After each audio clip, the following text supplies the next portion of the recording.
හරි ආයිබෝවන්. ඉතින් වෙනුක දිශාල දැවිලා ඉන්නේ බෞද්ධ ධර්මයේ පේපර් බලලා ඊළඟ පේපර්ස් ගැන මාද කියන්න පුළුවන් කියන සහ බෞද්ධ ධර්මයේ ආපු ඒවා. ඒක තමයි මම ඊ අනුමාන හතරක් දුන්නේ. අනුමාන හතරෙන් ඔන්න එක අනුකාරික ධර්මපාල භාගගෙන ඇවිත් තිබ්බා. මම ඊයේ වෙනම කමියුනිටි පෝස්ට් දාලා අනුකාරික ධර්මපාල ගැන බලා ගන්න කියලා ඉතින් අනුකාරික ධර්මපාල ඒ විදිහට ඇවිල්ලා තිබ්බා. එතන සතර අගති සහ තාදී ගුණ කියන ඒවා දෙවිනි පේපර් එකේ තිබ්බා. පළවෙනි පේපර් එකේ ගොඩක්ම තිබ්බා ඒ කීපේ වගේ. නමුත් ඒවා මම පළවෙනි පේපර් එකට දාම විශේෂණ කරන්න තියෙනවා කියන්න බෑ.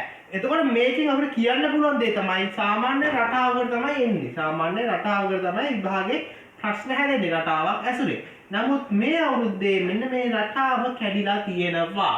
ඒ නිසා අනුමාන බලන්න යද්දී පොඩ්ඩක් අනුමාන විතරක් බලන්න යන්න එපා. අනුමාන විතරක් බලන්න යන්න එපා. එහෙම කරලා මේක ගොඩ දාගන්න බෑ. එතකොට සිංහල අනුමාන මම දෙනවා. සිංහල අනුමාන ගන්න ඕනේ නම් පල්ලෙහා තියෙන link එකෙන් ඒ වීඩියෝස් බලන්න. මම පල්ලෙහා links දාලා තියන්න. සිංහල අනුමාන සඳහා. සිංහල අනුමාන සඳහා පල්ලෙහා තියෙන වීඩියෝස් බලන්න. ඉංග්‍රීසි බලපත්‍ර අනුමාන දෙනවා. ලියන්නේ කොහොමද කියන අනුමාන දෙනවා. ඉංග්‍රීසි එක මම ගොඩ දාලා දෙන්නම්. බය වෙන්න බෑ. ඉංග්‍රීසි මම ගොඩ දාලා දෙනවා. ඉංග්‍රීසි මොන මට්ටමේ හිටියත් මම උගලක් ගොඩ දාලා දෙනවා. කරන්න තියෙන්නේ සිංහල අනුවාද ගන්න පල්ලෙහා තියෙන link වලින් ගන්න. ඒ කියන්නේ මම වීඩියෝස් තමයි දෙන්නේ. වීඩියෝස් බලන්න පල්ලෙහා තියෙන link වලින්. එහෙනම් සිංහල අක්ෂරවල ගොඩ දාගමු. මේ වෙලාවේ වැටෙන්න එපා. මිනිස්සු කියන්නේ කොහොමද වැටෙනවා මේ වෙලාවේ වා වැටෙන්න එපා. මොකද ඒක විෂයක් කරා හරි විෂය අමාරු වුණාට තව විෂය 8ක් තියෙනවානේ. විෂය 8ක් සෝමත් ඉතින්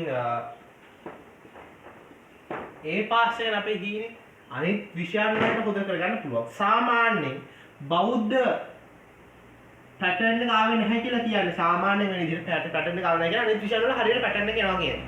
සාමාන්‍ය බෞද්ධ පැටර්න් එක හරියට આવුත් අනිත් විෂයන් වල පැටර්න් එක එන්නේ නැහැ. ඒ හින්දා අනිත් අනුමාන අපිට දෙන්න පුළුවන්. හොඳට විශ්වාස කරන් යන්න. එහෙනම් අපි සිංහල අනුමානත් එක්ක හම්බෙමු හවසට. මම වීඩියෝ එකක් දානවා.